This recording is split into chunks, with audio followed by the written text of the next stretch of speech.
সেইটো ল'ৰাই মোক বিয়া পাতিবলৈ 5 লাখ টকা খাইছে, খুদিছে, কষ্ট হৈছে। এতিয়া আমি সুইচাইড কৰিব বিচাৰিছোঁ। মোক আপোনালোকে মাৰি পেলাব নালাগে। ঘটনাটো হ'ল মোৰ নাম ৰেশমা কিন্নাৰ, মোৰ ঘৰ ছাগলীয়াত মোৰ ঘৰ ছাগলীয়াত।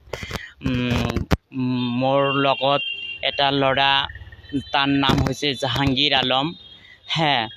তাৰ দেউতাৰ নাম হৈছে খলিল, মাৰ নাম হৈছে আমিনা।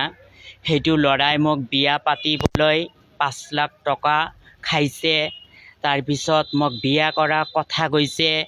এতিয়া মোক বিয়া চিয়া নকৰিব, বিয়া কৰাৰ লোভ দেখাই 5 লাখ টকা নিল।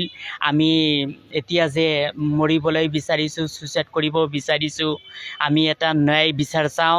আমি SP ছাৰৰ পৰা এটা ন্যায় বিচাৰ চাওঁ। ছাগলীয়া থানাত আমি গৈছিলোঁ, 2 বাৰ 3 বাৰ গৈছোঁ। আমাৰ কেছটো লোৱা নাই।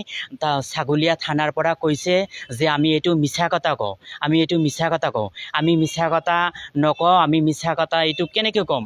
আমাৰ পইচা পাতি খাইছে, আমাৰ পইচা পাতি নাখায় বুলি সেইটো কথা আমি নকওঁ। আমি সঁচাকৈ কৈ আছোঁ, আমাৰ পইচা পাতি খাইছে।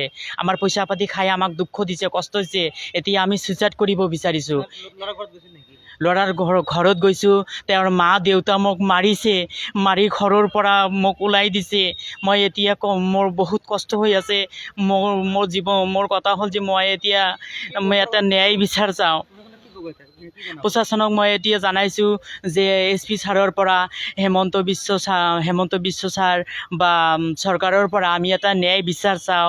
আমাৰ যাতে এটা ন্যায় হয় আৰু ল'ৰাটোৰ যাতে উচিত শাস্তি হয়, যাতে মোৰ কান্দিব নালাগে।